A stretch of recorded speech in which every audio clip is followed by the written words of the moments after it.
My name is Rebecca, and I'm 28 years old, with twin 6-year-old boys who mean everything to me. 3 days ago, I stood in my parents' driveway, staring at their perfectly manicured lawn, while my mother's cold words echoed in my ears like a slap across the face. She had just told me that Jake and Tommy were banned from my sister Stephanie's wedding because they might ruin her perfect day. Behind the pristine white curtains of their colonial house, I could see Stephanie watching with that smug little smile she'd perfected since childhood. My hands trembled as rage built inside my chest, not just at the cruelty of excluding my children, but at the calculated way they'd delivered this devastating news. That's when I decided they had no idea what they'd just unleashed. Before we dive into this story, let me know where you're watching from in the comments below. If you're ready to hear how I turned my family's betrayal into the perfect revenge, hit that like button and subscribe for more dramatic family stories. Trust me, you won't believe what happened next when I decided to give them exactly what they deserved. Everything started 3 days earlier during what I thought would be a normal Tuesday evening. Jake and Tommy were building elaborate Lego fortresses on our living room carpet, their blonde heads bent together in concentration as they argued over which pieces belonged where. The house smelled like the chicken casserole it pulled from the oven, and David wouldn't be home from the auto shop for another hour. It was one of those peaceful moments that made me grateful for our simple but happy life, even if money was always tight since David's workplace injury 6 months ago. When the phone rang at 7:30, I expected it to be David telling me he'd be late again. Instead, my mother Helen's crisp voice filled the kitchen as I balanced the cordless phone between my ear and shoulder while wiping down counters. "Rebecca, dear, I hope I'm not interrupting dinner," she said in that artificially sweet tone she used when she wanted something. We spent the first 10 minutes discussing typical wedding details, the flower arrangements she'd chosen, the final head count for the reception, whether the weather would cooperate for outdoor photos. Stephanie's wedding was still 2 weeks away, but Mother had been orchestrating every detail with military precision for the past 8 months. The conversation felt normal until her tone shifted dramatically.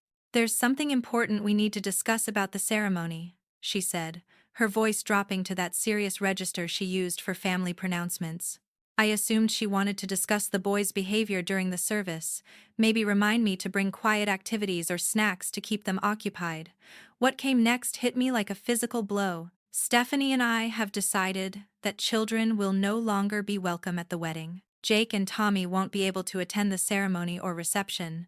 The words didn't register immediately. I found myself asking her to repeat what she'd said, convinced I'd misheard something so impossible. When she repeated it with cold clarity, my legs gave out and I sank onto one of our kitchen chairs. "But Mother, we've been planning this for months. I already bought their matching navy suits, arranged for them to only attend the ceremony, found a babysitter for the reception. You specifically told me to include them in all the preparations." Her response was even more devastating than the original announcement. "Stephanie feels that children are simply too unpredictable for such an important event. Your boys are particularly energetic, and we can't risk any disruptions during such an expensive celebration." The way she emphasized energetic made it clear this was about more than wedding logistics. This was a judgment on my parenting, my children's character, and our family's worthiness to participate in Stephanie's perfect day. I tried desperately to understand her reasoning, suggesting compromises like having the boys attend only the ceremony or just family photos. Mother shut down every suggestion with increasing irritation. "This isn't a negotiation, Rebecca. The decision has been made. Perhaps if you'd taught them better impulse control, this wouldn't be necessary. But Stephanie can't have her wedding photos ruined by children who don't know how to behave appropriately." The accusation that my well-behaved, polite children were somehow uncontrollable felt like she'd reached through the phone and struck me. When I tried to defend Jake and Tommy, pointing out that they'd been perfect angels at every family gathering, Mother's voice turned arctic. "We've all noticed their behavior, dear. Just because you don't see it doesn't mean the rest of us haven't been concerned." The implication that my entire family had been secretly judging my children while smiling to my face was almost worse than the wedding ban itself. She ended the conversation abruptly when I started asking what specific behaviors had caused concern, saying she didn't have time to debate parenting strategies. After she hung up, I sat in my kitchen for 20 minutes, staring at the phone and trying to process what had just happened. The boys were still playing happily in the living room, completely unaware that their aunt and grandparents had just declared them unwelcome at the family celebration they'd been excited about for months. When David came home an hour later, covered in grease and exhausted from a 12-hour day, I broke down completely while trying to explain what Mother had said. David's reaction was immediate and fierce. His face flushed red as he paced around our small kitchen, his work boots leaving marks on the linoleum. They want to ban our kids but not give any real reason? That's complete garbage, Becca. We shouldn't go either. If Jake and Tommy aren't welcome, then neither are we. Part of me wanted to agree, to boycott the wedding entirely, and show the family that their cruelty had consequences. But another part of me, the part that had been trained since childhood to prioritize family harmony above everything else, couldn't bear the thought of missing my sister's wedding and causing even more family drama. The next morning, I couldn't focus on anything except finding answers about this sudden change in wedding plans. After dropping the boys at school, I drove straight to my parents' imposing brick house in the wealthy subdivision where I'd grown up feeling perpetually out of place. Their perfectly maintained lawn and elaborate landscaping had always intimidated me, a reminder of the standards I'd never quite managed to meet in their eyes. I parked across the street and noticed Stephanie's white BMW convertible in the circular driveway, which struck me as odd since she typically worked until late afternoon at the marketing firm where she'd landed a prestigious position straight out of college. As I approached the front door, I heard voices coming through the partially open window of Mother's sitting room. Something about the tone made me pause instead of immediately announcing my presence. Stephanie's voice carried clearly through the expensive curtains. "I can't have those little monsters running around ruining my pictures, Mother. You know how hyperactive Rebecca's kids get when there are crowds around." The casual cruelty in her voice as she referred to Jake and Tommy as monsters made my stomach clench. My children were energetic and curious, like most 6-year-olds, but they'd never been destructive or disrespectful at family gatherings. Mother's response was even more chilling. "Don't worry about Rebecca, darling. She'll complain for a day or two, but she always falls in line eventually. She's never had the backbone to stand up for herself, and she won't start now." They were discussing my reaction to yesterday's phone call, like I was a predictable chess piece they could move around the board at will. As I stood frozen on their front porch, more details of their conspiracy emerged. This decision hadn't been made suddenly as Mother had implied. They'd been planning to exclude my children for several weeks, waiting until the last possible moment to inform me so I wouldn't have time to organize any kind of meaningful protest. Stephanie had specifically requested that they wait until most of the wedding preparations were finalized, ensuring that my exclusion wouldn't disrupt her perfect timeline. "The best part is that Rebecca has already spent money on those ridiculous outfits for her boys," Stephanie laughed. "Maybe this will teach her not to assume she's welcome at important family events."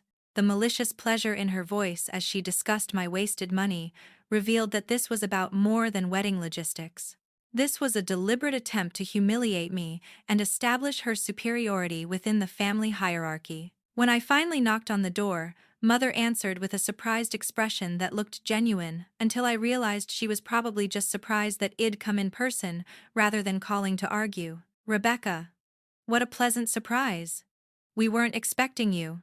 Her tone was artificially warm, the same voice she used with acquaintances at church social events. I asked for a private conversation to discuss the wedding situation, hoping that face-to-face communication might help me understand their reasoning or find some compromise. Instead, Mother's demeanor became dismissive almost immediately. "I thought we covered everything yesterday, dear. Stephanie's wedding isn't about accommodating everyone's children. It's about creating a sophisticated, adult celebration." The way she emphasized adult made it clear that my family was being categorized as somehow immature or inappropriate for their elevated social circle. Father emerged from his home office when he heard my voice, and I felt a brief surge of hope that he might be more reasonable than Mother had been on the phone. William had always been less openly critical of my choices, and I thought he might help mediate this situation. Instead, after hearing a brief summary of the discussion, he immediately aligned himself with Mother's position. "Your mother and Stephanie have put tremendous effort into planning this wedding, Rebecca. I think we need to respect their vision for the day. The conversation was interrupted when Stephanie arrived through the back door, supposedly returning from a coffee run but clearly having timed her entrance perfectly. She greeted me with exaggerated enthusiasm and fake concern. "Oh, Becca, I hope you're not still upset about the wedding plans. I'm sure you understand that some events are just better suited for adults only." Her condescending tone and the deliberate use of my childhood nickname felt like calculated insults designed to put me in my place as the little sister who should be grateful for whatever inclusion she was offered. What happened next revealed the true depth of their planning and malice. "I mean, we all know that children can be unpredictable," Stephanie continued with a sympathetic smile that didn't reach her eyes. "Some people just aren't wedding material, you know? It's nothing personal against Jake and Tommy specifically." The fact that she could say such cruel things about her own nephews while maintaining that sweet, reasonable tone showed me exactly how manipulative and calculated this entire situation had become. As I prepared to leave, feeling defeated and confused by their unified front against me, I overheard Stephanie telling Mother, "Phase 1 complete. Rebecca is properly subdued." The clinical way she described my emotional devastation as part of some larger plan made me realize that this wedding exclusion was just the beginning of something much more sinister. They weren't just trying to control one event, they were systematically working to diminish my role in the family and establish new boundaries that would benefit Stephanie while marginalizing me and my children permanently. That evening, I decided to reach out to extended family members, hoping to find allies who might help me understand what was really happening or provide support during this confusing situation. My first call was to Aunt Margaret, Mother's younger sister, who had always seemed more approachable and less judgmental than my immediate family. Margaret listened sympathetically as I explained the wedding situation, making appropriate shocked noises and expressing concern about the children's feelings. However, as our conversation continued, Margaret's responses became increasingly careful and scripted. When I asked if she thought the decision was reasonable, she hesitated before saying, "Well, Rebecca, I'm sure your mother has her reasons. She's been quite concerned about your family situation lately." The phrase family situation sent alarm bells ringing in my head. What family situation could she possibly be referring to? Margaret eventually admitted that Mother had been having private conversations with various family members over the past several weeks, expressing concerns about my mental health and parenting abilities. According to these conversations, I had been struggling with depression and anxiety since David's injury, making it difficult for me to properly supervise the boy's behavior. "Your mother is just worried about you, dear. She thought it might be less stressful if you could attend the wedding without having to chase after the children all day." The revelation that Mother had been spreading this false narrative throughout our extended family was devastating, but it explained so much about recent interactions that had confused me. Conversations that had seemed slightly off, people asking about my well-being with unusual concern, relatives who seemed to be watching my children more carefully during family gatherings. Mother had been systematically undermining my reputation and credibility, setting the stage for decisions like the wedding exclusion to seem reasonable and necessary. My next call was to my cousin Lisa, who had children around the same age as Jake and Tommy. Lisa had always been friendly and supportive, and I hoped she might provide some perspective on this situation. Instead, Lisa's response confirmed my worst fears about the scope of Mother's campaign against me. "Actually, Rebecca, I was asked not to bring my kids to the wedding either. Your mother explained that they're trying to create a more elegant atmosphere this year." This revelation was like discovering that an earthquake had shifted the ground beneath my feet. The wedding exclusion wasn't specifically targeting my children. It was part of a broader policy change that affected multiple family branches. However, Lisa's next comment revealed that my family was still being singled out in particularly cruel ways. "But honestly, after what your mother told us about Jake and Tommy's behavior problems, I wasn't that surprised when she asked us to make it adults only." I demanded to know what specific behavior problems Mother had described, and Lisa reluctantly shared details that made my blood run cold. According to Mother's version of events, my children had been increasingly disruptive at family gatherings, showing signs of attention deficit issues and possible developmental delays that I was refusing to address professionally. Mother had told relatives that I was in denial about my children's problems and that my marriage stress was making it impossible for me to parent effectively. Every single detail of Mother's story was either completely false or a deliberate mischaracterization of normal childhood behavior. Jake and Tommy had never shown any signs of developmental issues, and our pediatrician had consistently praised their social skills and emotional development during regular checkups. The few times they had been energetic or excited during family events were completely normal responses to being around relatives they rarely saw, not evidence of behavioral disorders. My visit to Grandmother Dorothy's retirement apartment provided the most shocking revelations about my family's true feelings and long-term plans. Dorothy was 85 years old but still sharp as a tack, and she had always been the most honest and straightforward member of our family. When I explained the wedding situation and asked for her perspective, her expression grew increasingly grim. "Rebecca, sweetheart, I need to tell you some things that are going to be very difficult to hear," she said, settling into her favorite armchair with the serious expression she used for important family discussions. "Your parents have been planning this kind of exclusion for much longer than just the wedding. They've been discussing ways to minimize your influence in family decisions and redirect resources towards Stephanie's future."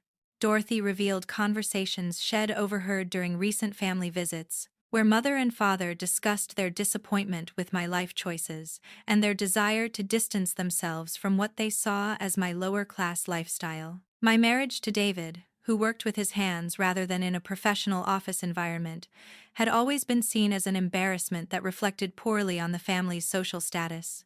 My children, by extension, were viewed as evidence of genetic and social dilution that needed to be contained. "They're planning something much bigger than just excluding you from one wedding," Dorothy warned. "Your mother has been talking about restructuring inheritance plans and changing family traditions to focus more exclusively on Stephanie's branch of the family tree. She sees your children as a liability rather than an asset to the family legacy." The scope and cruelty of their long-term planning was breathtaking. This wasn't a momentary decision based on wedding logistics or even specific concerns about my children's behavior. This was a systematic campaign to gradually erase my family from important occasions and financial considerations, ensuring that resources and attention would flow primarily towards Stephanie and her future children. As I drove home from Dorothy's apartment, my phone rang with a call from someone I hadn't expected to hear from. Brad, Stephanie's fiancé, had somehow gotten my number and wanted to speak with me privately.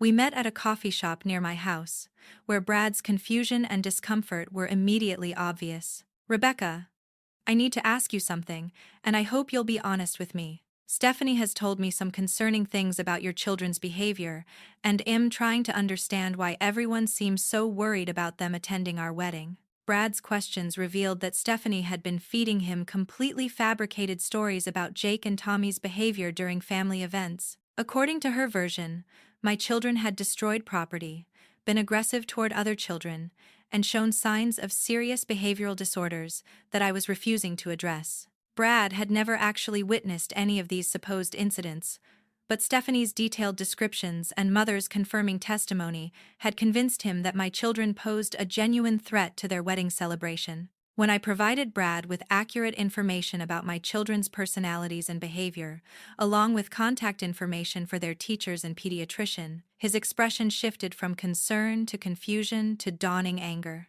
"If what you're telling me is true, then Stephanie has been lying to me about your family for months. She's made me believe that your children were genuinely problematic and that excluding them was a necessary safety measure." The following week brought a series of increasingly disturbing phone calls that revealed how deeply Mother's manipulation had penetrated the wedding planning process. The first call came from Amanda, the wedding photographer who had been hired to capture Stephanie's special day. Amanda's voice was carefully professional but carried undertones of concern as she asked to speak with me privately about some family concerns that had been brought to her attention. "Mrs. Morrison, I hope you don't mind me calling, but your mother reached out to discuss some potential challenges we might face during the wedding photography," Amanda began diplomatically. "She mentioned that you might be going through some personal difficulties that could potentially create disruptions during the ceremony or reception photos." The fact that Mother had contacted the photographer directly to discuss my supposed mental health issues felt like a violation that went far beyond normal wedding planning. Amanda continued carefully.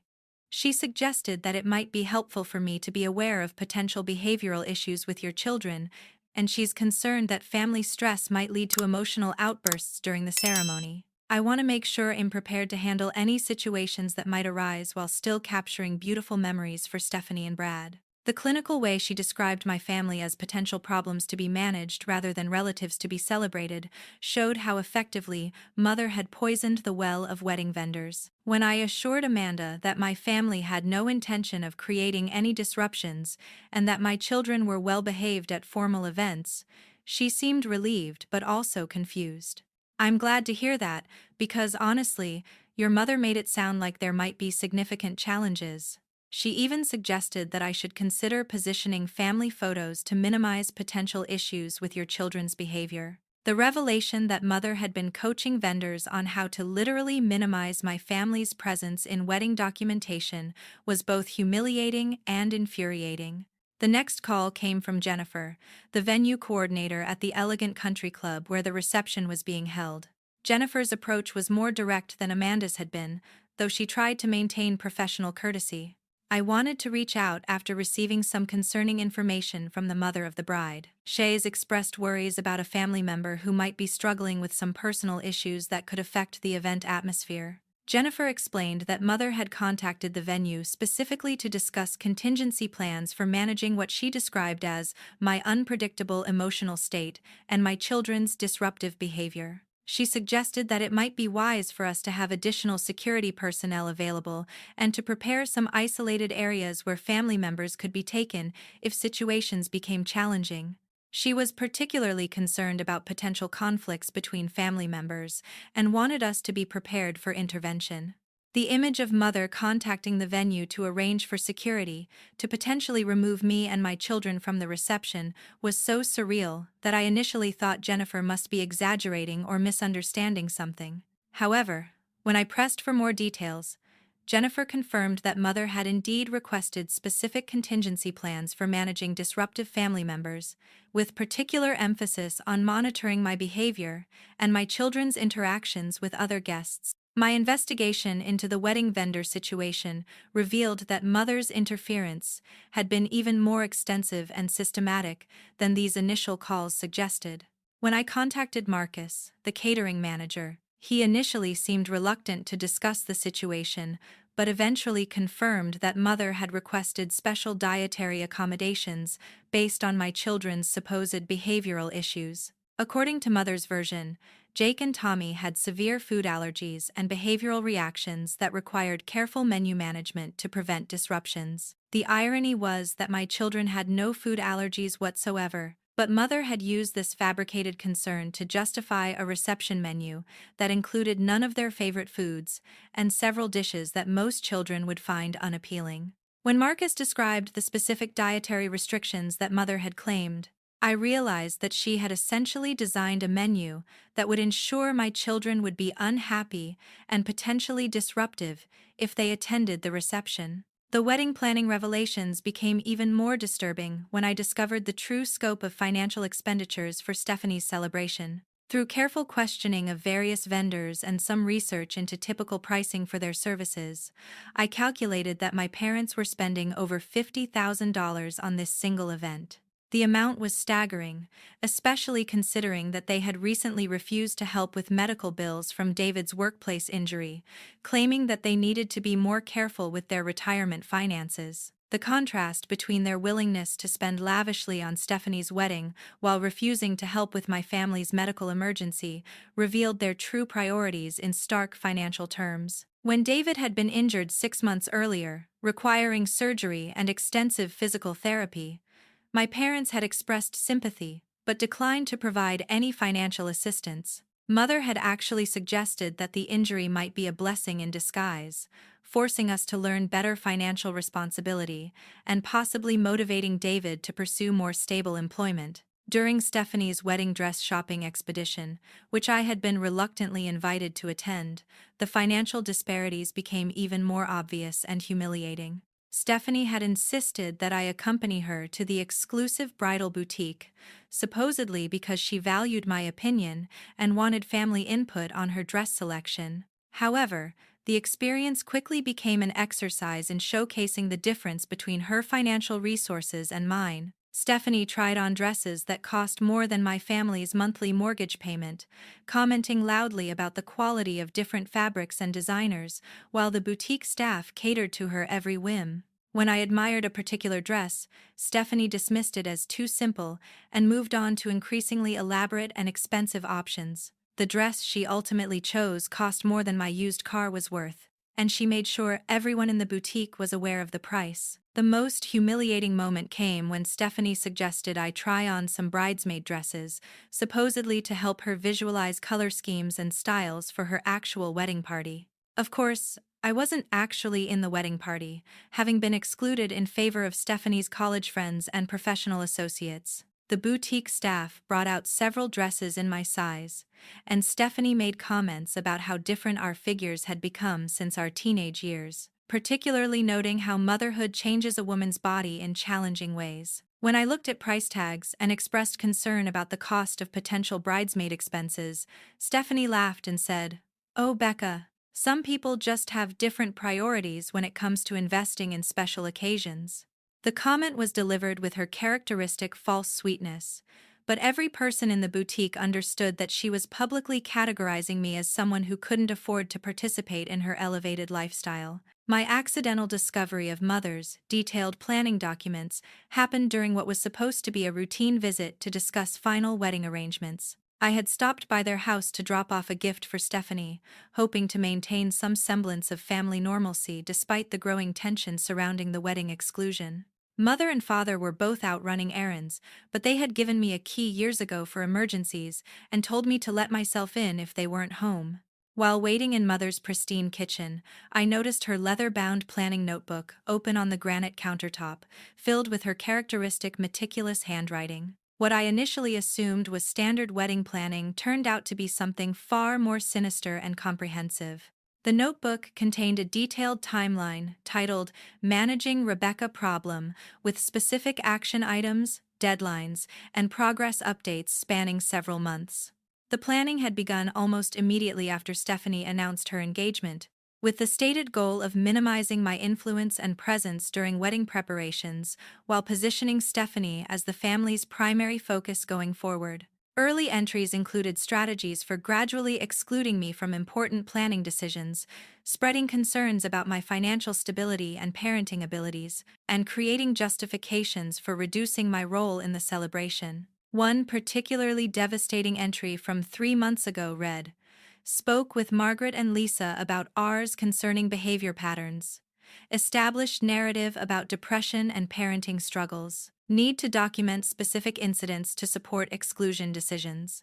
Goal is to make wedding restrictions seem reasonable and necessary, rather than arbitrary." The clinical planning of my reputation destruction was laid out like a business strategy, complete with target dates and success metrics. The notebook revealed that Mother had been systematically contacting extended family members, family friends, and even community acquaintances to build a case against my character and parenting abilities. She had been collecting and documenting every minor incident or challenge in my life, from David's workplace injury to normal childhood behavior from Jake and Tommy, and reframing these ordinary life events as evidence of deeper problems that required family intervention. Financial manipulation had been part of their strategy from the beginning. An entry from 2 months ago noted, "Redirected college fund contribution intended for R's boys to wedding expenses. R won't notice until much later, and by then Stephanie's needs will be established priority." Long-term goal is restructuring inheritance to reflect family investment decisions. The casual way they had stolen money intended for my children's education and used it to pay for Stephanie's extravagant celebration showed a level of betrayal I hadn't imagined possible. My confrontation with father about these financial revelations happened the next evening when I returned to their house with the notebook and demanded explanations. William initially tried to dismiss my concerns and minimize the significance of what I had discovered, but when I began reading specific entries aloud, his defensive posture collapsed into uncomfortable admission. "Rebecca, You have to understand that we're trying to make the best decisions for the entire family's future, not just individual preferences. The conversation that followed revealed the true depth of their long-term planning and their fundamental assessment of my worth to the family. Father explained that they had concluded that my marriage to David and my lifestyle choices represented a financial and social drain on family resources that needed to be addressed strategically. We can't continue to subsidize choices that don't align with family goals and values, he said, with the same tone he used for discussing business investments. When I demanded specific details about the college fund theft, Father's justification was breathtakingly callous. That money was never officially designated for Jake and Tommy's education.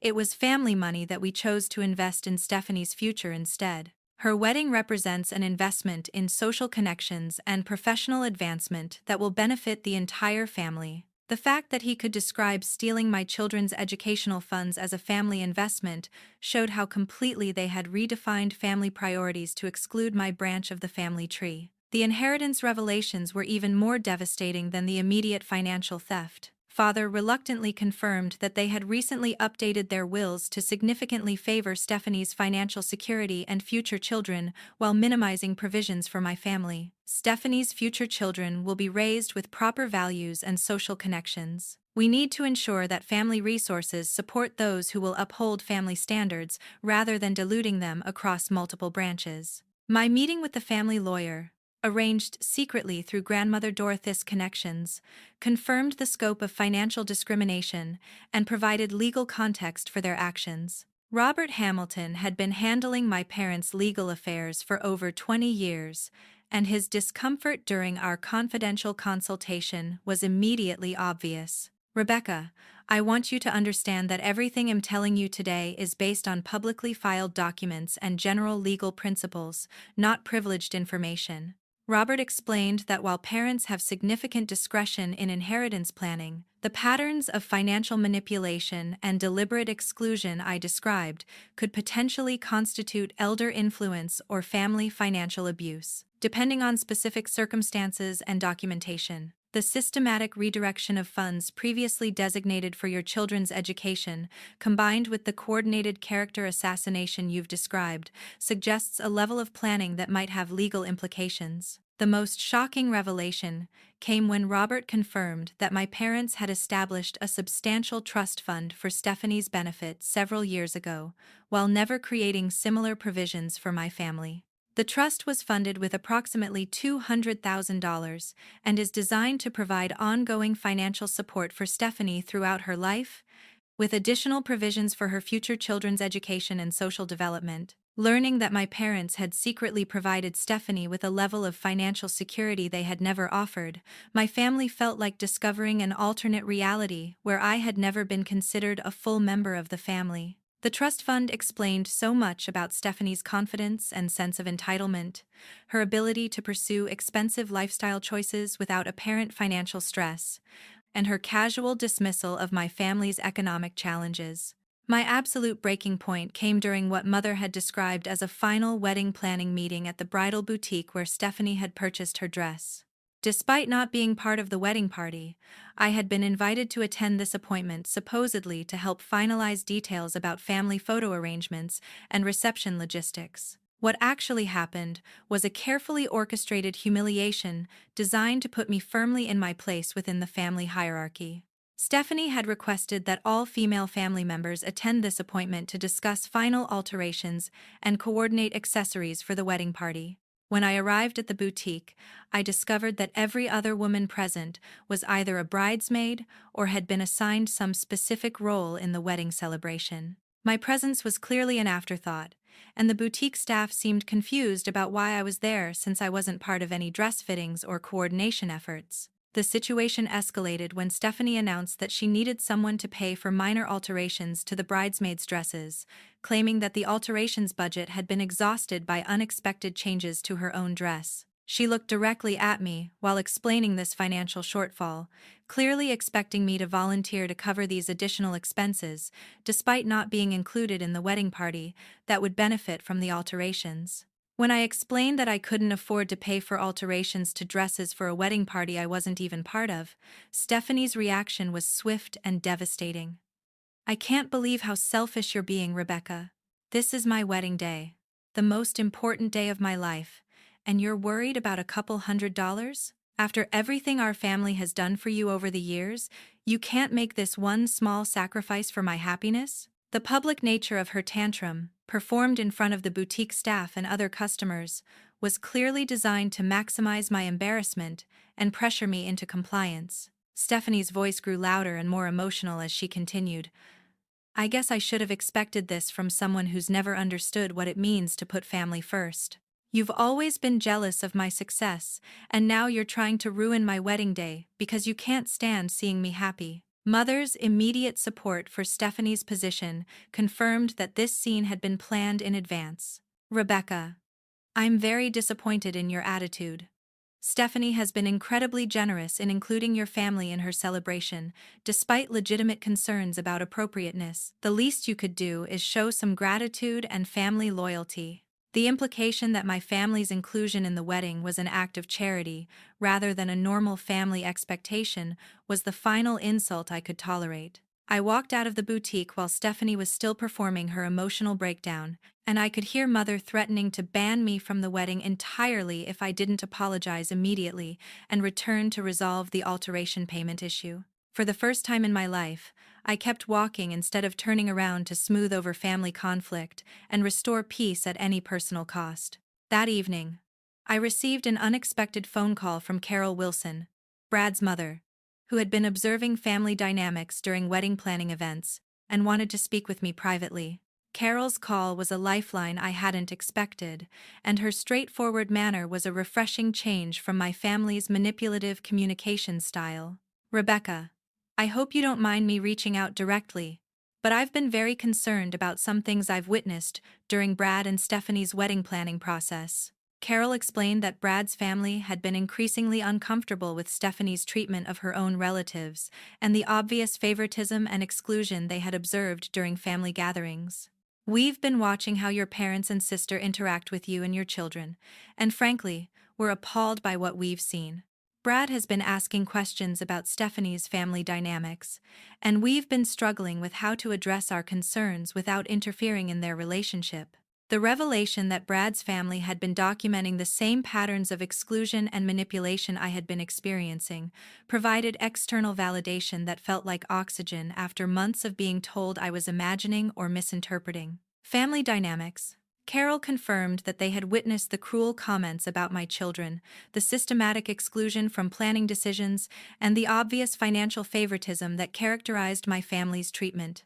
"We've decided to significantly limit our financial contributions to the wedding and their future together until we see evidence that Stephanie can treat her own family members with basic respect and kindness," Carol continued. "A person who can be this cruel to her own nephews and sister is not someone we feel comfortable supporting financially or socially." Grandmother Dorothy's decision to become an active ally in documenting and addressing my family's behavior marked a turning point in my ability to respond to their systematic abuse. Dorothy had been quietly observing and recording family interactions for months, and she possessed both the social standing and the documentation necessary to challenge mother and father's narrative about my character and parenting abilities. "I've been keeping detailed notes about conversations I've overheard and incidents I've witnessed," Dorothy explained during a private meeting at her apartment.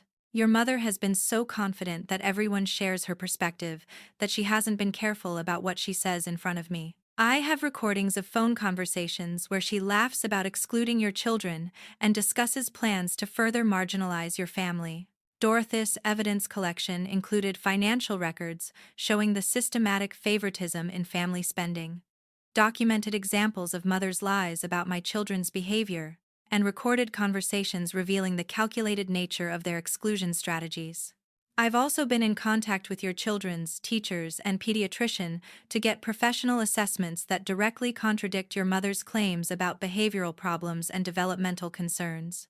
The support network that began forming around this time provided the emotional and practical resources I needed to stop accepting my family's treatment as normal or deserved.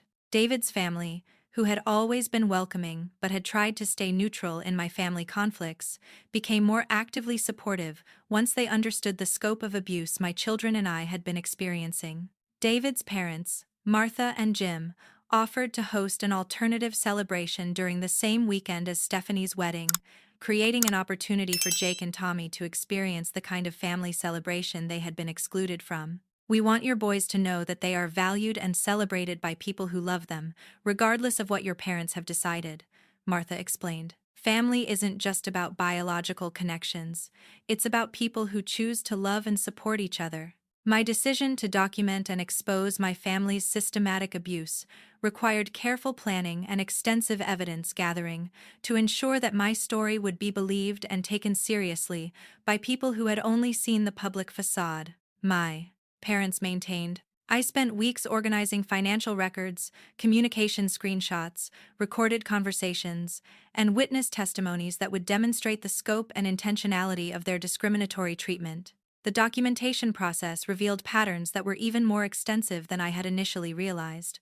Financial records showed that over the past 5 years, my parents had spent over $30,000 on various expenses for Stephanie, including graduate school tuition supplements, car payments, travel expenses, and social activities, while providing zero financial assistance to my family even during medical emergencies and periods of unemployment following David's injury.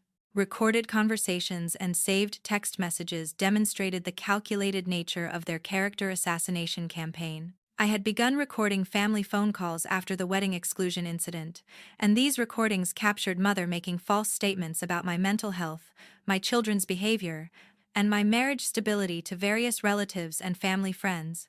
The consistency and specificity of her lies showed that she had developed a comprehensive narrative designed to justify their discriminatory treatment. Testimony from external witnesses provided crucial credibility for my documentation efforts. Jake and Tommy's teachers provided written statements about their excellent behavior, academic performance, and social development, directly contradicting Mother's claims about behavioral problems and developmental concerns. Their pediatrician offered to provide professional assessment records, showing normal childhood development and no evidence of the issues Mother had been describing to family members. My former college roommate, Sarah Chen, who now worked as a reporter for the local newspaper, became an unexpected ally when I reached out to discuss my situation. Sarah had been following stories about family dynamics and generational wealth transfer, and she saw my story as an important example of how financial favoritism can destroy family relationships and harm children's emotional development. "This isn't just a personal family drama," Sarah explained as we discussed the possibility of sharing my story publicly. "This is about patterns of financial abuse, systematic exclusion, and the impact of favoritism on family mental health. There are probably many families dealing with similar dynamics who would benefit from seeing these patterns exposed and addressed professionally." The decision to work with Sarah on a newspaper article was terrifying but necessary. I realized that my family's behavior would continue escalating unless there were external consequences for their actions. They had been able to maintain their systematic abuse because it was hidden within private family interactions where they controlled the narrative and the social consequences. Sarah's professional approach to investigating and documenting the story provided additional validation and credibility. She interviewed multiple sources, verified financial claims, and consulted with family therapy professionals about the psychological impact of the behaviors I described.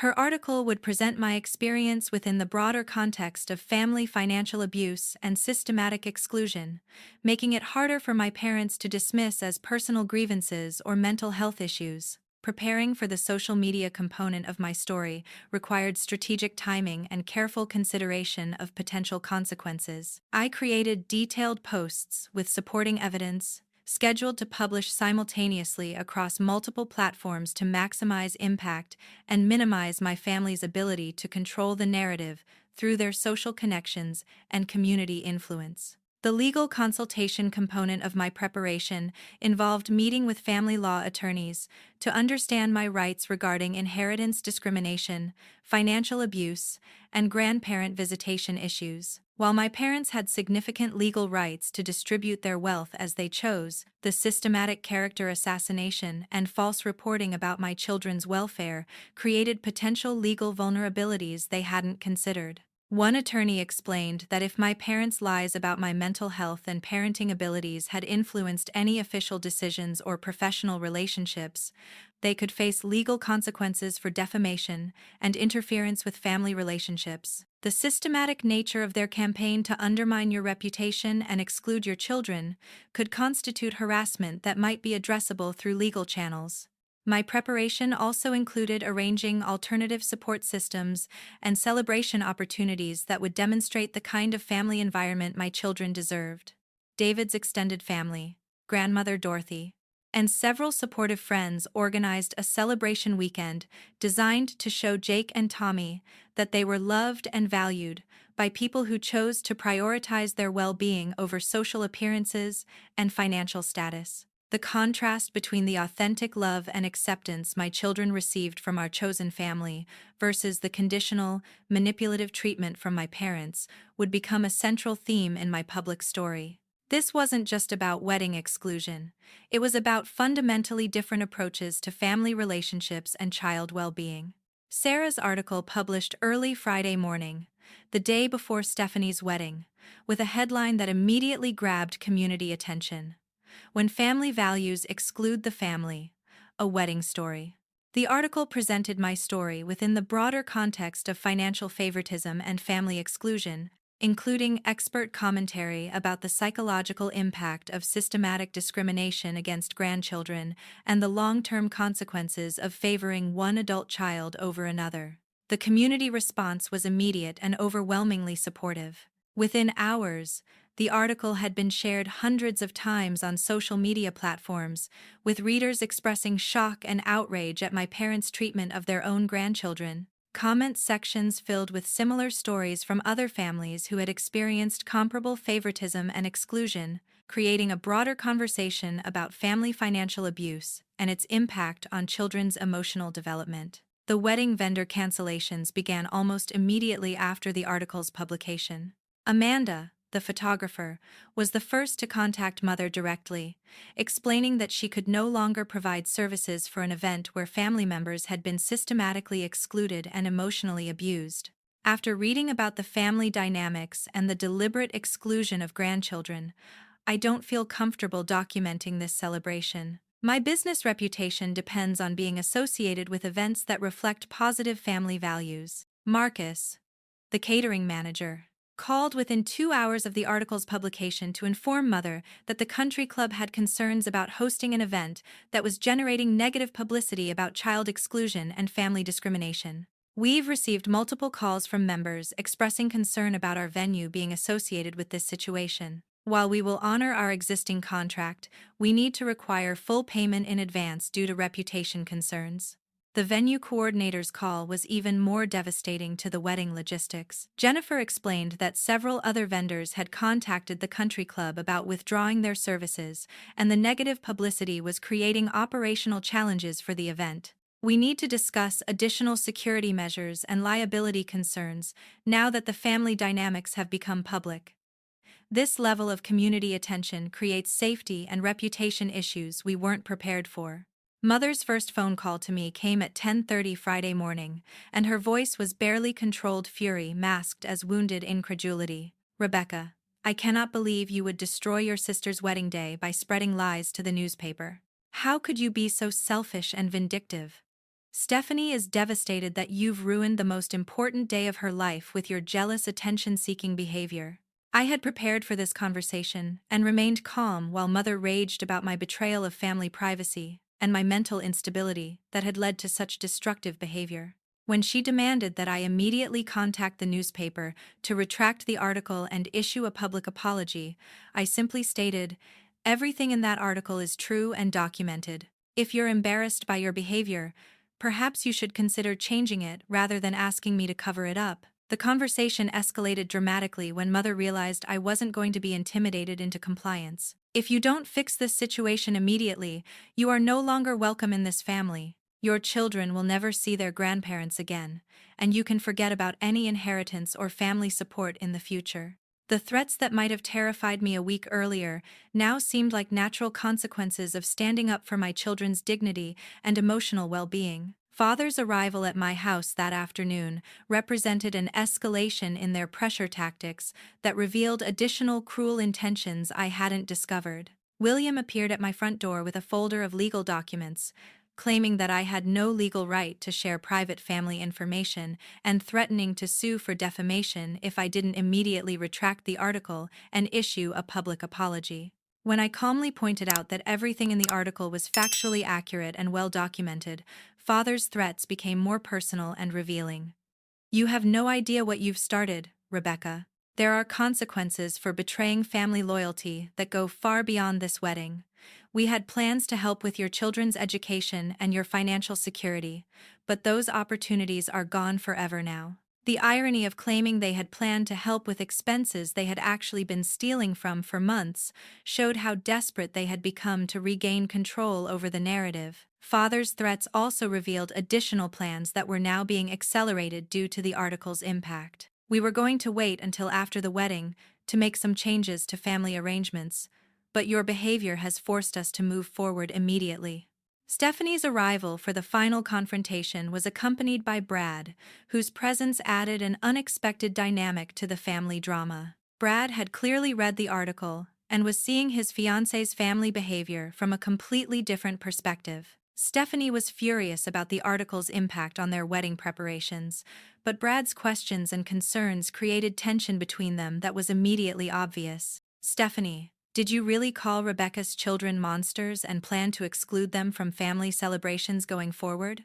Brad asked with the tone of someone who was beginning to question fundamental assumptions about his future wife's character. The fact that Brad was learning about Stephanie's true nature less than 24 hours before their wedding created a crisis that went far beyond my original intentions. Stephanie's response revealed additional cruel plans that had been in motion before the article's publication. "Those children don't belong at sophisticated family events, and Rebecca needs to understand that their lifestyle isn't compatible with our family's standards. We were planning to limit their access to family gatherings going forward, but now everyone will think it's because of this ridiculous article, rather than legitimate concerns about appropriateness." Brad's reaction to learning about these secret plans for excluding his future nephews was visible shock and growing anger. "You've been planning to exclude children from family events without discussing it with me? These are going to be my nephews too, Stephanie. How can you make these kinds of decisions about my family without even telling me what you're planning?" The wedding day chaos that unfolded over the next 18 hours exceeded anything I had anticipated when I decided to share my story publicly. Multiple vendors withdrew their services after reading the article and receiving calls from concerned community members. The florist, musicians, and even the minister who was supposed to perform the ceremony expressed concerns about being associated with an event that excluded children and demonstrated documented family financial abuse. Social media amplification of the story created a level of community attention that transformed the wedding from a private celebration into a public referendum on family values and child welfare. Local parenting groups shared the article with commentary about the importance of protecting children from family discrimination, and several community organizations reached out to offer support for my family and others experiencing similar treatment. The final confrontation at my parents' house brought the entire family together for a crisis meeting that revealed the full scope of their plans and their complete inability to acknowledge the cruelty of their behavior. Mother, father, and Stephanie were united in blaming me for destroying the wedding and damaging the family's reputation, while demanding that I somehow repair the situation I had created through my truthfulness. "You have completely destroyed this family with your selfishness and vindictive behavior," Mother declared with dramatic emotion. "Stephanie's wedding is ruined. Our reputation in the community is destroyed. And all because you couldn't accept that some events are better suited for adults only." The fact that she still couldn't acknowledge the systematic nature of their discriminatory behavior showed how deeply they had invested in their false narrative. My response was calm and prepared. "I have documentation of systematic financial discrimination, character assassination, and child exclusion that spans several years. If you're embarrassed by your behavior being made public, the solution is to change your behavior, not to demand that I cover it up. My children deserve to be treated with dignity and respect by their grandparents, and that's not negotiable. Stephanie's wedding proceeded on schedule, but bore little resemblance to the elaborate celebration that had been planned for months. The vendor cancellations and negative publicity had forced significant scaling back of the event, with expensive last-minute replacements required for photography, music, and catering services. The guest list was reduced by nearly half as family, friends, and community members chose not to attend an event associated with child exclusion and documented family abuse. Brad's family maintained polite but distant attendance at the ceremony, and their concerns about Stephanie's character and family dynamics were evident throughout the celebration. The atmosphere was tense rather than joyful, with many guests aware of the newspaper article and the family conflicts it had revealed.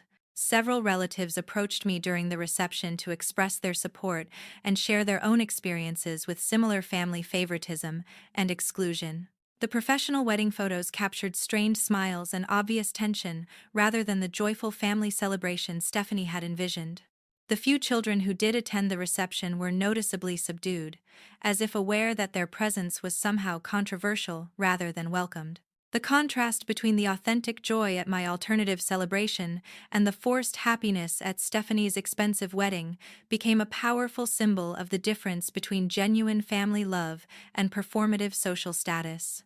Meanwhile, our alternative celebration had evolved into a community event that exceeded anything I could have imagined when planning began. Local businesses donated services and goods after reading about our situation, and families throughout the community reached out to offer support and participation. Jake and Tommy experienced the kind of unconditional family love and acceptance they had been denied by their grandparents, surrounded by people who celebrated their personalities, rather than viewing them as problems to be managed. The professional photographer who documented our celebration captured genuine moments of joy and connection that stood in stark contrast to the strained formality of Stephanie's wedding photos. Community leaders attended our gathering, making statements about the importance of protecting children from family discrimination and supporting parents who prioritize their children's emotional well-being over social expectations. The long-term consequences for my parents' social standing and family relationships became apparent over the following weeks and months. Church leadership requested a meeting to discuss their treatment of their grandchildren and the impact on the congregation's perception of Christian family values. Business associates began questioning Father's character and judgment, affecting his professional reputation and social connections within the community. The financial impact of the wedding controversy was more severe than they had anticipated. The expensive last-minute vendor replacements, combined with the reduced guest attendance, created significant financial strain at a time when their retirement resources were already stretched by months of lavish wedding expenditures. Several business relationships were affected by the negative publicity, creating additional financial pressures they hadn't considered. Stephanie's marriage began under a cloud of controversy and family dysfunction that affected her relationship with Brad's family and their social standing within their community. Brad's parents significantly reduced their financial support for the couple, expressing concerns about Stephanie's character and the family dynamics they had witnessed. The wedding debt and reduced family support created financial stress that compounded the relationship tensions revealed during the pre-wedding conflicts. My personal growth and healing journey through this experience taught me invaluable lessons about the difference between family loyalty and family abuse. Therapy helped me process years of systematic manipulation and emotional neglect that I had been conditioned to accept as normal family dynamics. Learning to set boundaries and prioritize my children's emotional well-being over family approval was terrifying but necessary for breaking generational patterns of favoritism and exclusion. The community support that emerged from sharing our story provided professional opportunities and social connections that had been lacking when my social world was limited to my parents' restricted and judgmental circle. Business networking opportunities arose from community members who respected my courage in protecting my children and standing up to family abuse. These connections led to improved employment opportunities and financial stability that reduced our dependence on family financial support that had never been reliable anyway. Jake and Tommy's emotional development flourished in an environment where they were consistently valued and celebrated rather than viewed as problems to be managed or excluded. Their teachers reported increased confidence and social skills as they internalized the message that they were worthy of love and inclusion. The contrast between their grandfather's rejection and their chosen family's acceptance taught them important lessons about relationships being based on mutual respect rather than obligation or social status. The broader community conversation that emerged from our story helped other families recognize and address similar patterns of favoritism, financial discrimination, and child exclusion within their own extended family relationships. Support groups formed for parents dealing with similar issues, and local family therapy professionals reported increased awareness of systematic family abuse that had previously been dismissed as normal personality conflicts. My relationship with grandmother Dorothy deepened into a powerful alliance that benefited both of us. Dorothy changed her will to provide educational funding for Jake and Tommy, ensuring that my children would have opportunities that my parents had stolen from them. Her decision to publicly support my position and validate my experiences gave me credibility within family and community circles that had previously been influenced by my parents' false narratives. The ultimate lesson from this experience was that protecting my children's dignity and emotional well-being was more important than maintaining relationships with people who viewed them as burdens rather than blessings. Family relationships should be based on love, respect, and mutual support rather than manipulation, favoritism, and conditional acceptance based on social status or financial resources. As I reflect on this journey, I'm grateful for the courage to speak truth about family abuse and the community support that emerged when I prioritized my children's well-being over family appearance. Jake and Tommy are growing up understanding that love is demonstrated through actions and consistency rather than words and social performances. They know they are valued and celebrated by people who choose to love them unconditionally, and that knowledge will protect them from accepting manipulative or conditional relationships in their own futures. My advice to other parents facing similar family dynamics is this: your children's emotional safety and sense of worth are more important than maintaining relationships with family members who view them as problems to be managed rather than people to be loved. Sometimes the family we choose is healthier and more supportive than the family we're born into, and that's not just okay. It's necessary for raising confident, emotionally healthy children who understand their own value. The most important question I want to leave you with is this: how do we protect our children's sense of worth when family members try to convince them they're not worthy of love and inclusion? Share your thoughts and experiences in the comments below, because your story might help another parent find the courage to stand up for their children's dignity. If this story resonated with you, please like and subscribe for more real family stories about overcoming adversity and protecting what matters most. Share this video with anyone who might be struggling with similar family dynamics, because sometimes knowing we're not alone is the first step toward finding the strength to create positive change. Thank you for listening to my story, and remember that your children's well-being is always worth fighting for, no matter what family pressure you might face.